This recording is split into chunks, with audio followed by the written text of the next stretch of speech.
Latar belakang RMS. Tanggal 25 April 1950 udah terjadi sebuah proklamasi mengenai berdirinya Republik Maluku Selatan ini.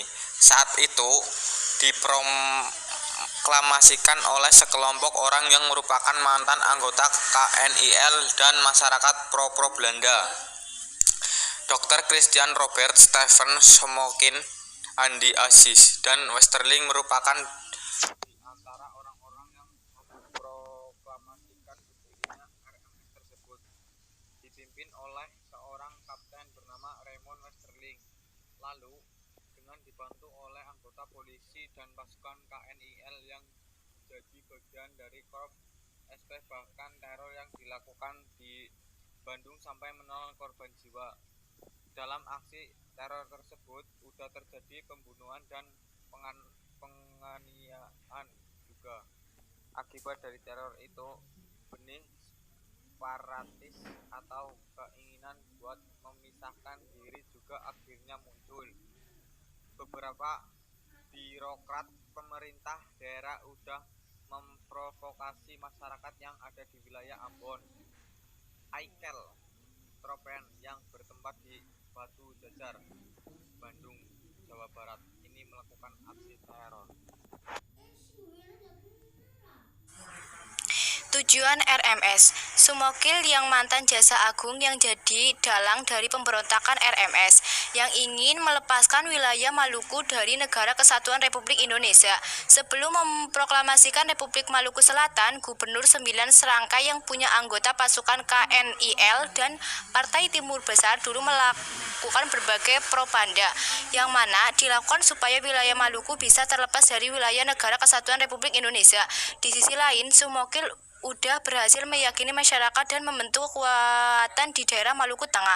Sedangkan orang yang mendukung dan menyatakan pendukungan Negara Kesatuan Republik Indonesia maka akan diancam atau dimasukkan ke dalam penjara. Akhirnya tanggal 25 April tahun 1950 Republik Maluku Selatan diproklamasikan. Saat itu yang jadi presiden yaitu J.H. Hanuhutu dengan Perdana Menteri Albert Fairizal. Ada beberapa menteri terpilih yaitu MR, DR, CRS Saumokil, DJ Gaspard, JB Patirajawane, J. Taule, SJH Norimarna, PW Lokolo, HV Pinter, A. Nahale, C. Pasuwarisa, dan IRJA Manusama.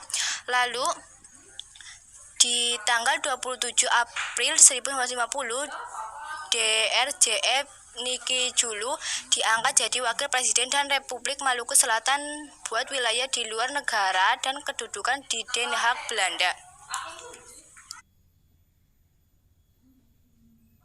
Upaya pemberontakan RMS. Pemerintah Indonesia sudah berusaha buat memakai jalan damai buat mengatasi pemberontakan yang terjadi di wilayah Maluku. Saat itu, cara yang dilakukan pemerintah dengan mengirim misi perdamaian yang dipimpin oleh tokoh asli Maluku yaitu Dr. Laimen, tapi upaya itu ditolak mentah-mentah oleh Soumokoli. Lalu mengirim misi perdamaian yang terdiri dari politikus, dokter, pendeta, dan wartawan juga gak bisa bertemu dengan Soumokil. Karena upaya perdamaian itu ditolak, lalu dilakukan agresi militer buat membersihkan gerakan RMS tersebut.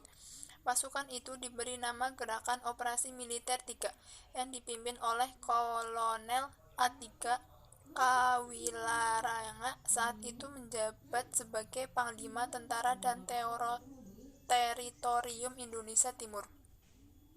Akhirnya operasi tersebut dimulai pada tanggal 14 Juli 1950.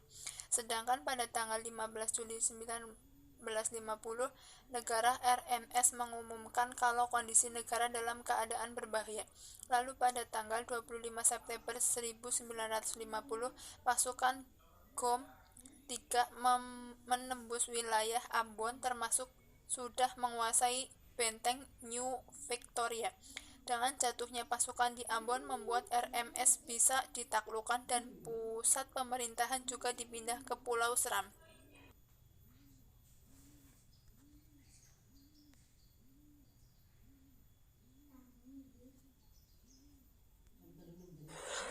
Tokoh-tokoh pemberontakan Republik Maluku Selatan. 1. J.H. Manuhutu merupakan presiden RMS yang berhasil ditangkap dan dihukum selama 4 tahun. 2. Albert Wairisal, seorang yang menjabat sebagai Perdana Menteri Dalam Negeri yang berhasil ditangkap dan dijatuhi hukuman selama 5 tahun. 3. DJ Kasper, seorang yang menjabat sebagai Menteri Keuangan ditangkap dan dijatuhi hukuman selama 4,5 tahun. 4. GGH Apiteli, menjabat sebagai Menteri Keuangan yang ditangkap dan dijatuhi hukuman selama 5,5 tahun. 5.